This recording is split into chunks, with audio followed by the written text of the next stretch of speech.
네, 큐시트 회의 시간입니다. 오늘의 첫 번째 아이템 누가 준비했을까요? 네, 제가 준비했습니다. 네. 지금 코로나 상황이 심상치 않습니다. 그래서 준비한 아이템, 확진자 첫 10,000명대입니다. 네. 오늘 신규 확진자가 13,012명으로 처음으로 10,000명대 확진자가 나왔고요. 급증세도 가파릅니다. 직전 역대 최다가 바로 어제였거든요. 네. 그런데 어제 확진자 수치보다도 4,000명 넘게 폭증했습니다. 김부겸 네. 국무총리는 오늘 오미크론 우세종화 이후 본격적 확산이 현실화되고 있다고 밝혔고요. 다만 과도한 불안감은 경계했습니다.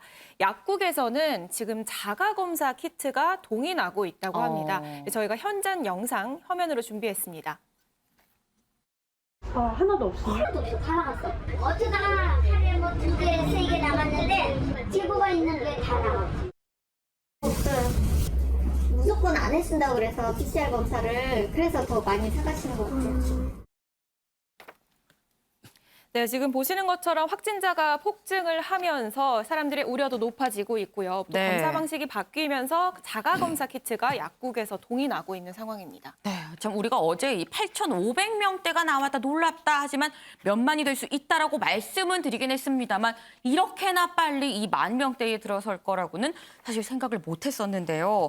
이 오미크론 대응을 위해서 바로 오늘부터 이 새로운 방역 체계가 사실 이 시행이 됩니다. 그런데 어제 저희가 뭐 좀 짧게 다루긴 했습니다만 정작 내가 확진이 되면 내가 밀접 접촉자가 되면 어떻게 해야 될지 사실 아직도 아리송한 게 많아요. 그래서 좀 하나하나 좀 꼼꼼히 좀 다뤄보겠는데 유호정 기자, 일단 제가 만약에 코로나에 걸렸어요. 걸리면 격리 기간이 얼마나 되는 거예요? 네, 접종을 완료했냐 아니냐에 따라서 조금 달라지는데요. 네. 접종 완료했다면 코로나19에 걸린 사람 7일간 격리를 하고요. 네. 미접종자는 10일간 격리를 해야 합니다. 또 밀접 접촉자 격리 기간도 좀 네. 달라졌는데요. 접종자는 밀접 접촉을 했더라도 그대로 생활을 하면서 증상을 감시하고 검사를 받는 수동 감시에 들어가면 되고요.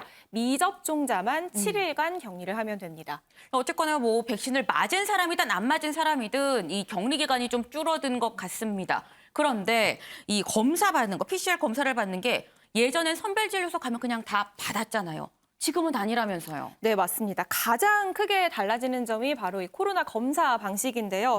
그동안은 선별진료소에서 누구나 무료로 받을 수 있는 PCR 검사, 이 코를 찌르는 검사 있죠? 네네. 이 검사를 앞으로는 아무나 받을 수는 없게 됩니다. 네. 고위험군만 PCR 검사를 받을 수 있는데요. 고위험군이라 하면 60세 이상이거나 역학조사 결과 이 검사를 받으라고 보건소에서 통보를 받은 사람, 네. 그리고 자가검사 키트에서 양성이 나온 사람을 말합니다. 이렇게 세 가지 군에 해당하지 않으면 이 선별진료소 가더라도 PCR 검사 받을 수 없습니다.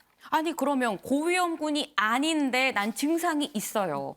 이런 사람들은 그럼 PCR 검사 못 받는 거예요? 네, 앞으로는 이 PCR 검사소 옆에 네. 간이 검사소가 마련이 되는데요. 네. 여기서 그동안 약국에서 팔던 이 자가 검사 키트를 무료로 배포를 하게 됩니다. 이 검사 키트를 받아서 이 관리자 감독하에 현장에서 검사를 하게 되고요. 약 15분에서 30분 정도 검사 결과가 나와서 네. 만약에 이 결과가 양성일 경우에 그 키트를 가지고 PCR 검사를 받을 수 있게 되는 겁니다. 물론 이 자가검사 키트가 약국에서 파는 키트와 동일하거든요. 네네. 그래서 본인이 약국에서 본인 돈 내고 자가검사 키트를 사서 네. 집에서 검사를 받아서 양성이 나왔다 네. 하면 이 키트를 가지고 선별진료소 가면 PCR 검사 받을 바로 수 PCR 검사로. 네, 있습니다. 아. 이 외에도 호흡기 전담 클리닉에서도 검사 받을 수 있는데요. 네네. 의사의 진료 후에 전문가용 신속 항원 검사를 받아야 된다라는 판단이 나올 경우에 이 진행이 되고요. 양성이 받을 경우 그 병원에서 PCR 검사가 진행이 됩니다.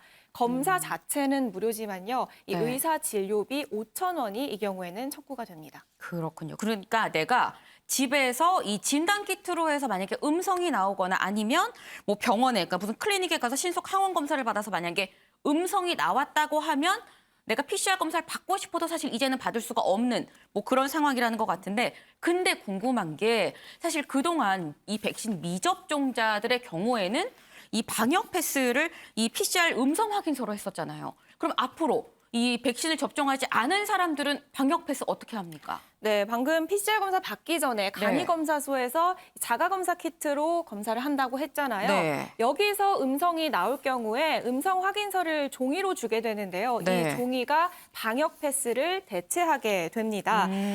하지만 제가 약국에서도 자가검사 키트 사서 네. 양성 나오면 검사받을 수 있다 했잖아요. 네, 네. 이렇게 약국에서 개인이 산 검사 키트가 음성이다. 라고 할 경우에는 네. 음성 확인서가 나오지는 않습니다. 아, 그래요? 네, 선별검사소에 가서 관리자 감독 하에 검사를 받은 경우에만 음성 확인서가 나오는 상황이고요. 이 외에 병원에서도 이 의사 진료 하에 신속 항원 검사 받을 수 있다고 했는데 네. 이 검사 결과가 음성인 경우에도 음성 확인서를 받을 수 있고 방역 패스로 대체되는 상황입니다.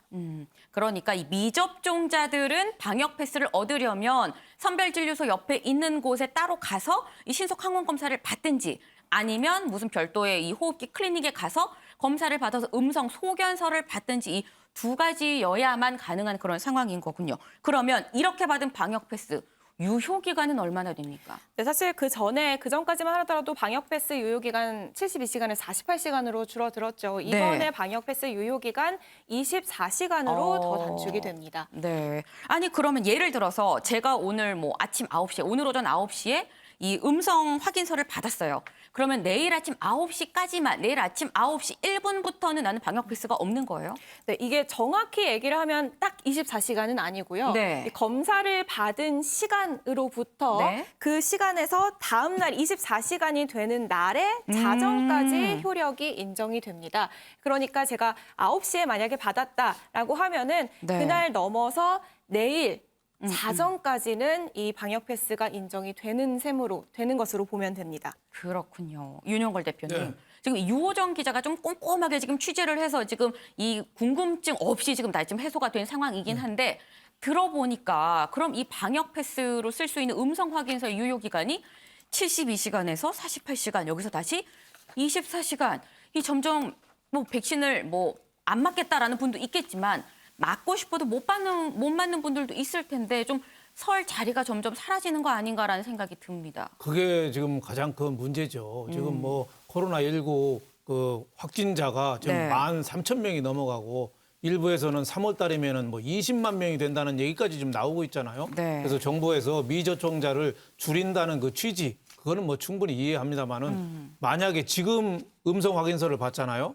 그럼 내일 밤 12시까지 유효하거든요. 네. 그러면 모레 아침에나 모레 새벽에나 일정이 있으면은 그거는 유효기간이 안 되는 그렇죠. 거예요. 그러니까 음성 그 미접종자는 네. 거의 매일같이 PCR 검사를 맞아야 되는 거예요. 그러니까 매일같이 코에다가 넣어가지고 하니까 코가 허를 정도로 맞아야 된다니까 그게 현실적으로 좀 미접종자를 늘린다는 거는 그 취지는 이해하지만 너무 좀 가혹한 거 아니냐. 지금 뭐 미접종자가 그 2차가 접종자가 85%, 한 7,800만 명이 안 맞고 있어요. 그리고 추가 접종자는 지금 한 50% 절반밖에 안 맞았어요. 네. 그래서 좀 많이 늘려야 된다는 건 이해가 가지만 거의 매일같이 이렇게 PCR 검사를 맞으라는 게 너무 가혹한 거 아니냐. 그리고 지금 코로나 이 팬데믹에 가장 큰 어떻게 보면 책임지우는 사람을 미접종자하고 자영업, 식당, 헬스, 커피숍 주인한테 다 지금 몰라고 있어요. 그러니까 그 사람들한테 모든 책임을 지금 덤태기 씌우는 거 아니냐. 그래서 일부 커피숍에서는 미접종자를 노란 딱지를 붙여요.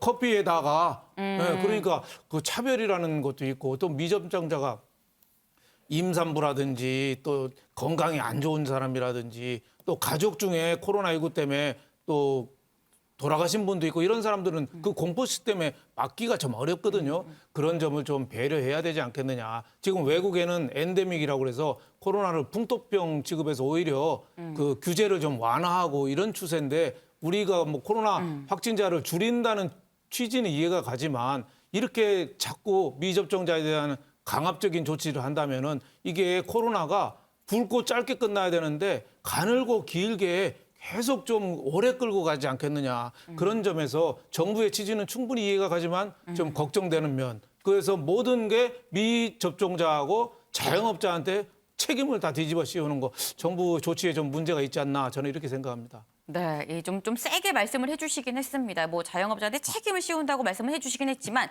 하고 싶은 요지는 이거죠. 사실 이런 부분에 사각지대가 있고 좀 자영업자들한테 지워지는 부담이 좀 큰 상황이다. 이 부분을 정부가 좀 같이 좀 고려를 해야 된다라는 좀 강한 어조의 말씀이셨습니다.